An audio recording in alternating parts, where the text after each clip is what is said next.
Well, in our last class, where we left things off was that Paul had stopped in Berea and was ready to move on. His next stop in this second missionary journey was the city of Athens. Now, Athens was a famous city in its time, but it was not a very large city.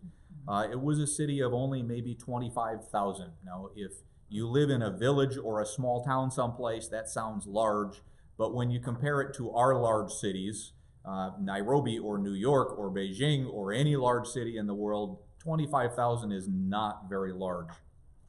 But it was famous because it was a city that liked to talk about thought. They talked about philosophy. They talked about how to think. They talked about abstract concepts. They talked about religion, and they welcomed any concept that would allow them to talk about things. Now, talking is good, and talking helps us learn, but sooner or later we need to do something. We need to behave in certain ways because of what we know to be true. So when Paul and his team got to Athens, they walked around the city first. That was something that Paul did. He would enter a city and visit to see what the city was like. Then he would go to the synagogue, and as a Jewish Pharisee, he would often be invited to teach.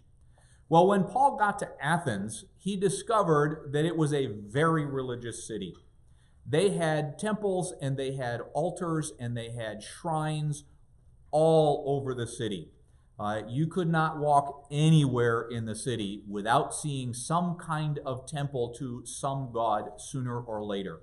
In fact, Athens was famous for how many temples and altars that it had.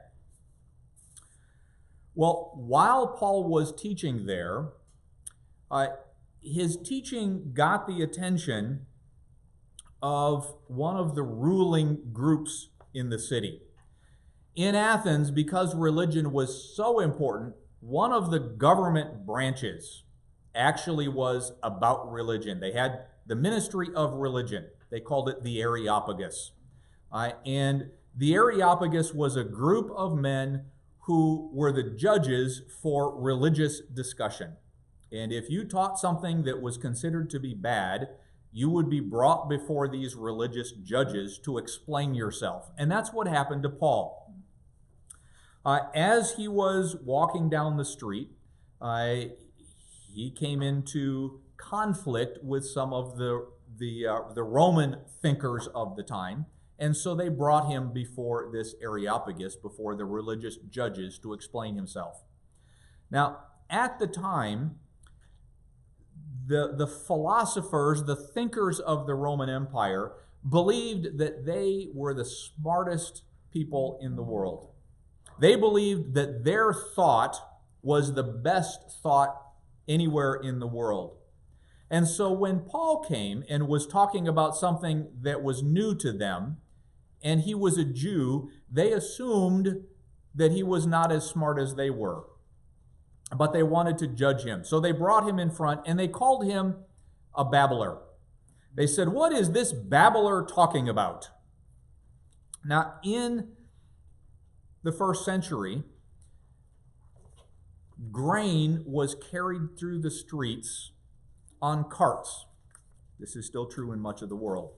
And what would happen would be little pieces of grain would simply fall off the cart and land on the road. And there was a little bird that would come along behind these carts picking up the seeds. The bird was called a babbler. So what these Greek Roman philosophers were saying when they called Paul a babbler was, he is just like a little bird. He is just not smart. We are like the big, large grain carts that take beautiful, amazing thought down the road, and he is like a little bird that just hops along behind, picking up the scraps that fall off the wagon. So they were insulting his intelligence, and they were insulting what he was teaching. So at this point, Paul makes a beautiful speech. And he comes forward, and he says, "People of Athens, I see that you are very religious."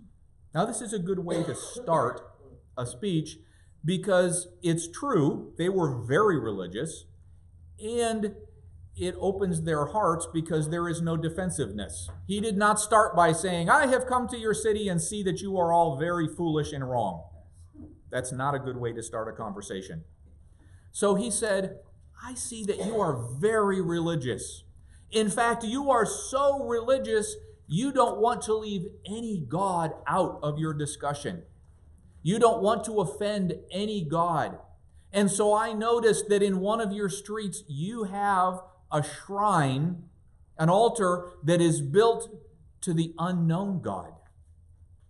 You are so religious and you are so careful that you have created worship to a God you have never heard of before because you don't want to miss him. And Paul said, I have good news for you. I can introduce you to that unknown God. At which point Paul outlines the gospel message there in front of all of the people who were watching, all of the philosophers, all of the teachers, all of the ruling religious judges. He explains the gospel as he does everywhere he goes.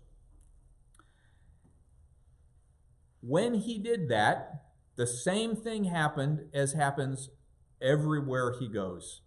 Some people believed, including some of the religious judges, some of the members of this Areopagus. Some people were interested but not ready to believe, so they wanted to hear more. And some people disbelieved and they were simply angry that he was teaching something they did not believe in. Very importantly, the Greek philosophers did not believe that there was life after death. They believed that your soul and your body were very different and that there was no resurrection. Well, Paul taught the resurrection of Jesus. And so that confused many of them who did not believe that. But as usual, some believed, some were interested, and some were angry. As he finished, interestingly, it does not tell us that he was beaten or thrown out. He finished his arguments, he finished his discussion there, and then it was time for him to move on.